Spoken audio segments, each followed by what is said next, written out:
How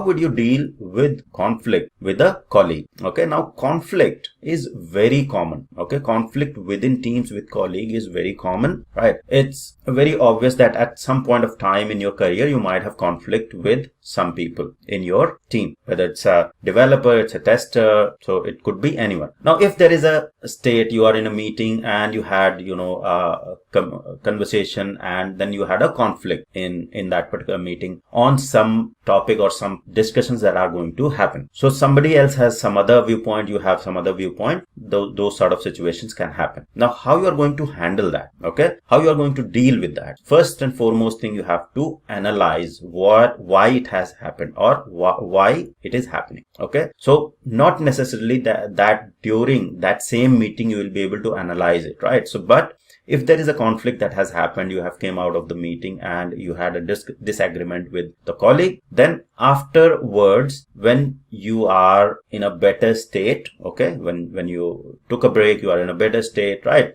You then go ahead and analyze why it has happened. Okay, what was their viewpoint, what was your viewpoint? Maybe you were not able to put things properly, or you were not able to understand the perspective, or they were not able to explain it, right? So that analysis within yourself is important. The second thing is to go ahead and set up meeting with them one-to-one, okay, and listen to their perspective, okay, and then also discuss what you meant. And during all that conversation, it needs to be very cool and calm conversation. So be calm, do not take anything personal, right? So in the project, if you are to start taking things personally, doesn't matter whether it's a project, whether you're working for someone, right? Nobody intends to say something to you personally, right? When they are saying something, it's more for the common goal project, right? So don't take anything personally, and then explain what you meant, right?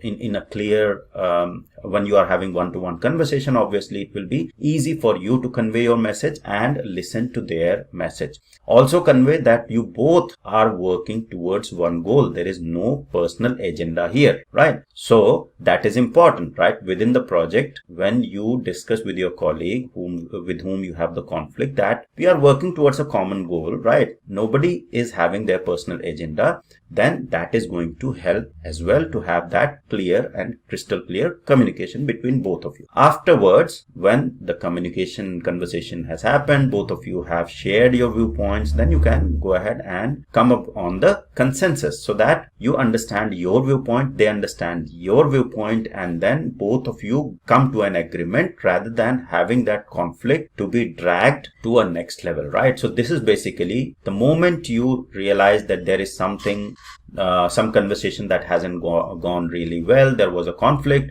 These are the few points that you can apply to resolve any of the conflicts with your colleague, because both of you have to work together. So it's your responsibility to go ahead and resolve those conflicts and work in a harmonious environment rather than a toxic environment, right?